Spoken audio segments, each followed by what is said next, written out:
Eu brinco, mas é uma brincadeira verdadeira. Se fosse uma coisa dessa nos Estados Unidos, viraria filme, porque é uma tragédia forte, né? Pai, pai, matar a esposa, os filhos e a sogra, né? E depois uma outra pessoa, é uma pessoa completamente fora, enlouquecida, né?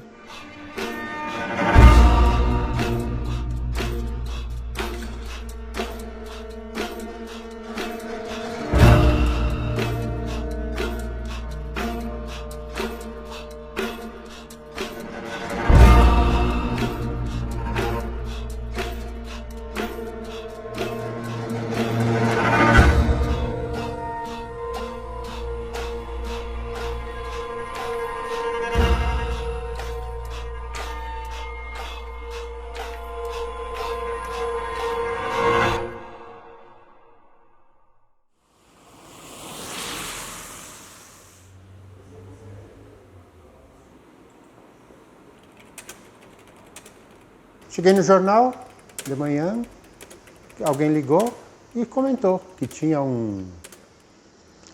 uma tragédia, né? Um crime inusitado em Enéas Marques, um incêndio numa casa, numa comunidade perto da cidade. Chamou a atenção de toda a cidade, né? Enéas Marques é uma cidade próxima de Beltrão e a imprensa correu para lá e quando chegaram lá o incêndio já tinha dizimado toda a casa, tinha destruído tudo e encontraram os corpos. Tudo começou na madrugada do dia 7 de janeiro de 2010, quando o Corpo de Bombeiros de Francisco Beltrão recebeu um chamado para combater um incêndio em residência na linha Triton. As chamas haviam consumido totalmente a residência de Gilmar de Jesus Reolon, 47 anos. O comentário óbvio era de que teria acontecido um acidente.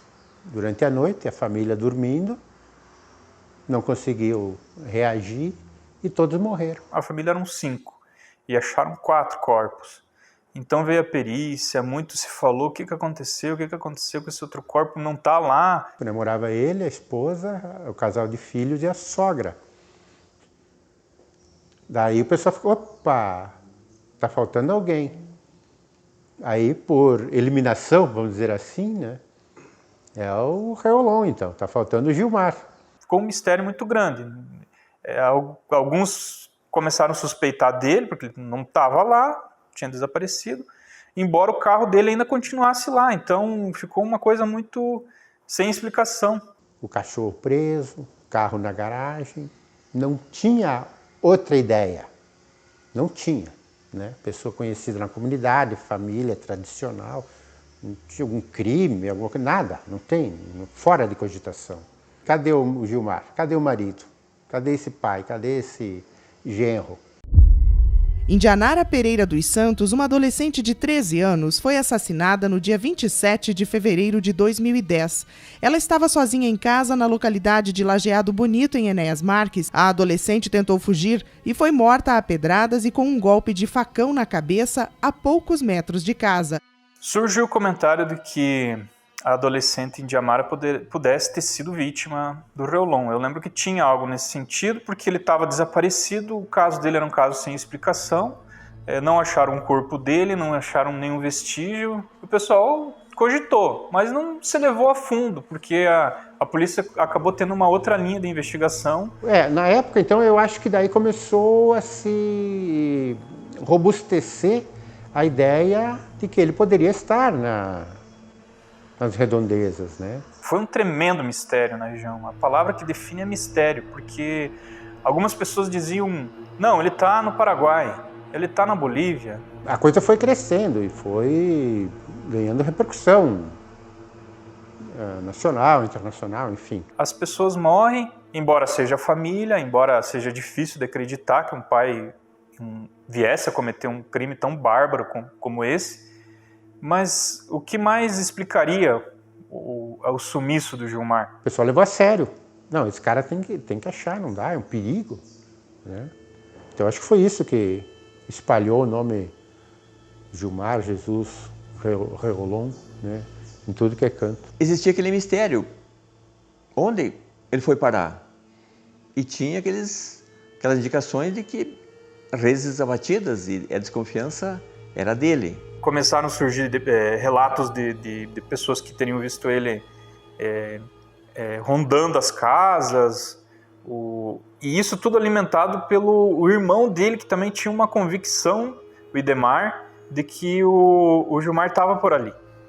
O Idemar, em entrevistas, ele contou que passou 2 anos vasculhando as matas, os arredores, atrás do irmão dele. Ele tinha uma convicção de que o irmão dele estava na mata.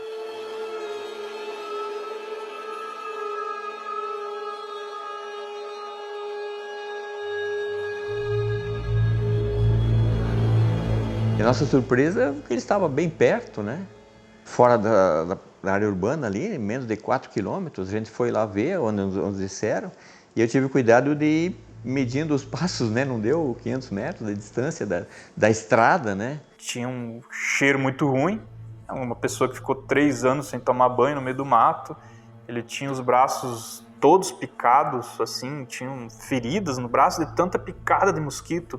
Ele estava sem camiseta, com barba e o cabelo tudo desgrenhado e compridos, e a calça dele tudo esfarrapada. Era a mesma calça desde quando ele tinha fugido da casa. Foi algo que ninguém imaginava que pudesse acontecer. 3 anos, uma pessoa escondida, sem ninguém localizar. Prenderam o Gilmar Rolon, o cara que confessa que matou a família. Todo mundo dormindo, ele não conseguiu dormir aquela noite. Era uma noite que ele estava meio perturbado.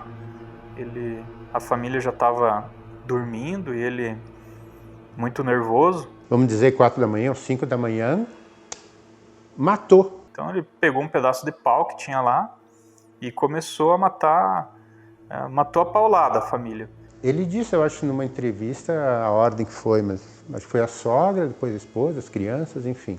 Algumas estavam dormindo, não viram nada assim até serem golpeadas, mas uma, eu não recordo se foi a sogra, teria ouvido e teria levantado, e mesmo assim ele golpeou e matou. Daí chegou de manhã, pegou o carro e saiu. Veio para Beltrão com o carro, a família ficou dentro da casa morta, e ele veio com o carro, segundo ele, com a ideia de jogar contra um rio, jogar dentro do rio, jogar contra um caminhão, alguma coisa assim. Um dia inteiro. Ficou rodando. Tomou a decisão de voltar, esperou anoitecer, voltou para casa. Deixou o carro na garagem, entrou na casa e as pessoas lá mortas. Passaram o dia. E tacou fogo na casa. Botou fogo e fugiu pro mato. O que ele alegou para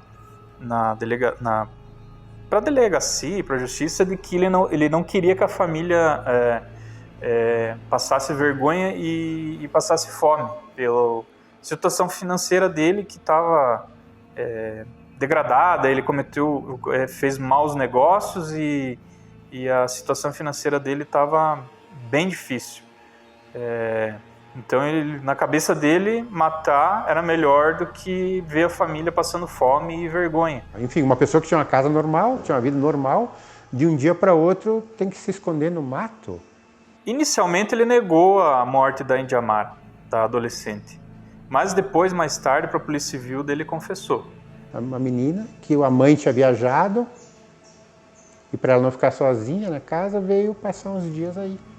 E a menina abriu a porta, viu e se desesperou, o Gilmar se desesperou. Imagine o pavor dela estar em casa, sozinha, numa área rural, e dar de cara com um sujeito como o Gilmar Rolon.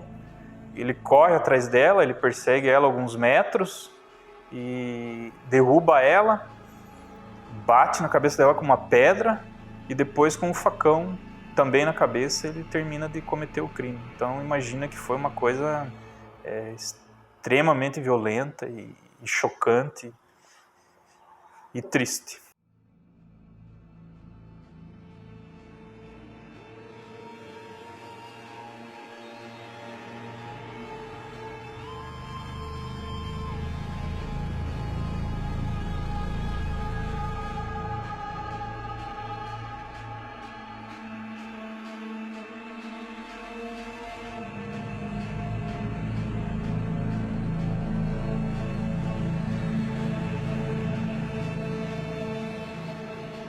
Ele já está uns 10 anos preso, teria mais uns 20 para ficar preso. E ao que consta, ele está com boa saúde, com todo o acompanhamento, então é possível que algum dia ele volte a circular nas ruas da região, de Beltrão, enfim. Isso só o tempo vai dizer.